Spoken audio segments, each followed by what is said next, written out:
Hi everybody, Mary Kay Andrews here. If you don't know me, I am the New York Times best-selling author of 32 novels. My 33rd novel, Road Trip, will be out this June, and a cookbook and some short stories and stuff like that. My last 20 novels have been New York Times bestsellers, and I decided I wanted to do a little YouTube series for my YouTube channel, which is new. And I thought I would do it for people who are writers who are trying to get published, or maybe they've been published but not very well. And I'm calling this this little series Breaking and Entering with Mary Kay Andrews. So let's get right down to it. My background as a journalist, I was a reporter for the Atlanta Journal-Constitution for 10 years. I had a 14-year journalism career, majored in journalism at the University of Georgia, go Dogs, and went to work for newspapers right out of college. And eventually I had 2 young kids, and I thought, oh, I'd like to start writing fiction to tunnel my way out of newspapers. And so I started writing in secret, and when I was still working full-time at the paper. I would work Wednesday nights. I would come home from work, feed my kids, put them to bed, and then I would sneak back to the paper and write on my computer there because I didn't have a laptop at home. And of course, I wanted to do it because it was against company policy. And turns out, even though I'm a nice Catholic girl, I have a subversive streak. I wrote a book while I was still working full time, and it did not sell. But it taught me that I could write a book. And then I wrote a second book. That book was called Every Crooked Nanny. It was a mystery. And that book was published in 1992. So I have been publishing for these many years. I'm going to talk to you a little bit about getting started in the business. We're going to call this Breaking and Entering. It's not so much about writing, and I can only talk with authority about writing fiction. Some of what I'll talk about you could use for people working on nonfiction projects, but I write fiction. So let's talk part 1, manuscript mechanics. First impressions matter in the publishing business. So before you begin the art of manuscript submission, you need to know the mechanics of how a professional looking manuscript is formatted. Now, I'm going to go over this really fast. I found a great online resource for you, and it's Masterclass. So look at Masterclass. They have a very good page about formatting a manuscript. So briefly, here is how you format your manuscript. 12-point Times New Roman. No funky fonts, please. 1-inch margins on all sides. Default margins are already in Microsoft Word, which is what I write in, and in Scrivener, which I could never figure out how to use. Indent. You indent the first line of a new sentence and indent 1/2 inch. You hit tab once, and that gives you your indent. Double space, of course. Alignment, the words are aligned on the left-hand side of the page, but not justified. Of course, you number your pages. Years ago, after I was first published, back in the day, you would send your printed out manuscript to your editor, and I printed it out and I boxed it up and I sent it to my editor, and it dropped on the floor, and by God, I hadn't numbered the pages. And when I tell you, she was pissed at me. Don't make that mistake. I wasn't even really a rookie, but I forgot to number the pages. You got to number the pages.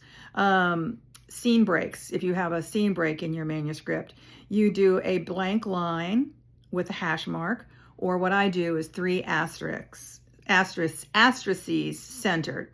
1 space between sentences after a period. Don't do that double thing. And when you get to the end of the manuscript, you write the end in all caps in the center of your page. For a title page, you go down about a third to halfway down the first page, and you write, for instance, my latest book was Summers at the Saint, so I would have written Summers at the Saint. double space by Mary Kay Andrews. And on the first page of your manuscript, you're going to put your contact information, your name, your email, your phone number, and if you're agented, that too. I'm assuming you're not agented. Again, no cute type fonts, no, for God's sakes, no colored ink, plain paper, printer paper, although very few agents and editors these days are looking for a printed out manuscript. Mostly they're looking, you would submit your manuscript digitally. But to make sure you're doing the right thing before you submit to a publisher or a literary agent, look on their website for their submission guidelines. They should have what they want to see in submission guidelines. And as I said, many will only accept digital manuscripts. We will talk about a query letter in another one of these installments. But first, let's talk about some other stuff. Okay, so you wrote a novel. That's great. Now what? Now you learn everything you can about the world of book publishing today.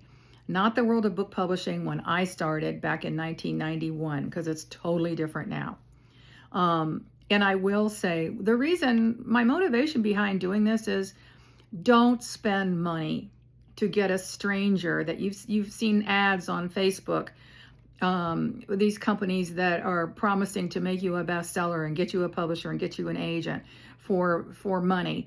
That is not how legit agents make a living. And first of all, and second of all, these companies, most of them cannot, I don't think, cannot claim to have helped a client or an author sell their book. So whether they're calling themselves book coaches or book marketing companies or whatever, be very, very dubious about those kinds of claims. And if you are interested in doing that, the first thing you want to know is, well, who have you represented? Who have you coached that's published a book? And I don't mean self-published, and I don't mean by a publishing company that's never been heard of. So be very wary of those kinds of scams. To me, are heartbreaking. Read. That's how you get into this world. Take a writer's workshop, either in person if you can or online. And you want a writer's workshop where published authors and literary agents or editors are teaching. And they should be authors whose work you've heard of or know about, who you respect, who are, considered successful. Literary agents who can say, yes, I represent these published authors. Publishers, ideally publishers with one of the big 5 New York publishing houses. How do you find those workshops? Go online and look up writers' workshops.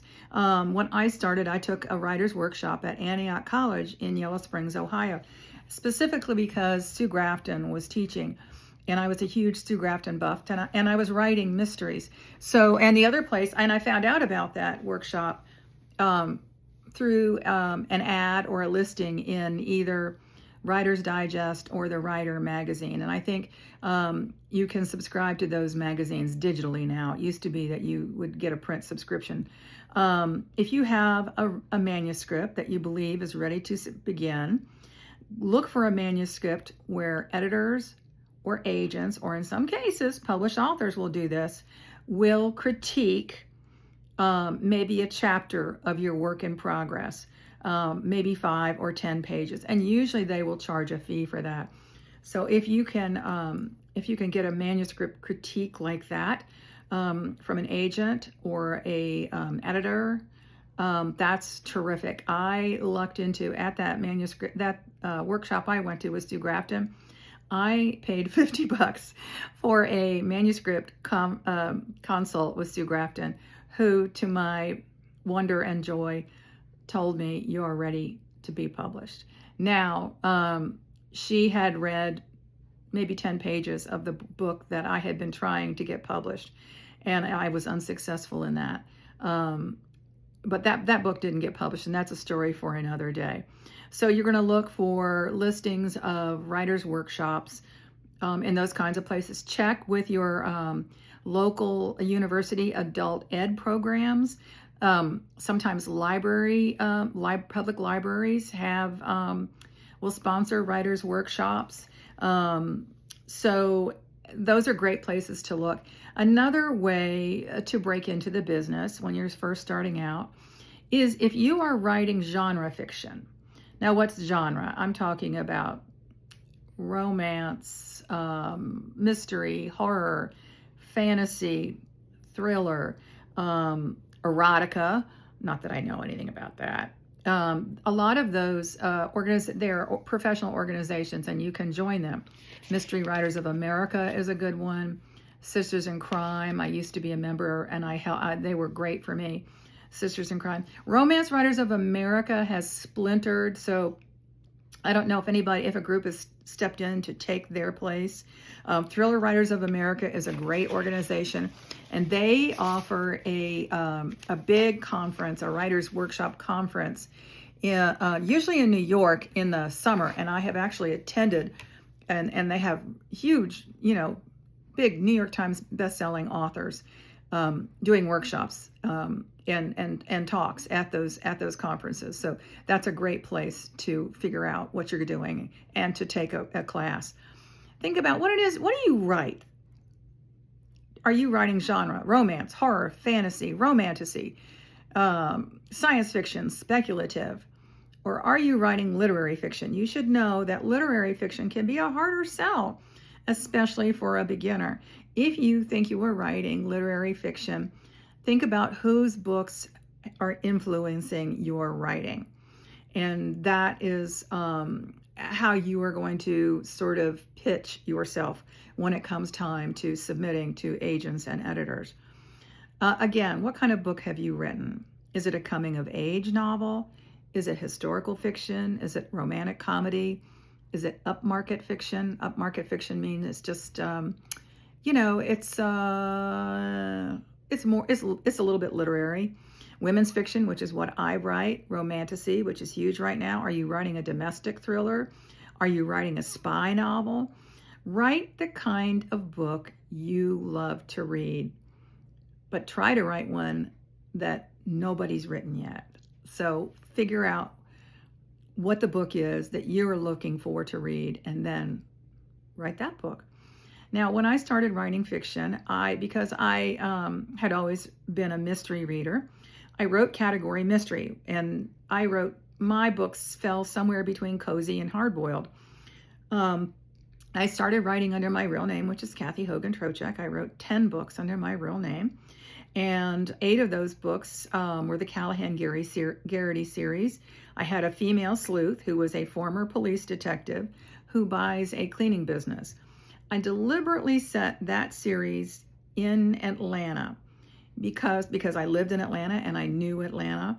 And at the time, there weren't a lot of mysteries, especially with women sleuths set in the South. Later on, after I had written those 10 mysteries, I got impatient. I wanted to sell more books. I wanted to write books that appealed to a broader audience because, to my surprise, there were people who didn't like mysteries, didn't think they liked mysteries, and didn't read them. So I started writing a book set in Savannah, which was a place that I had loved and lived. I had a protagonist who was an antique picker, and I am a longtime hobbyist antiquer. I have been a picker. I've had a booth in the past.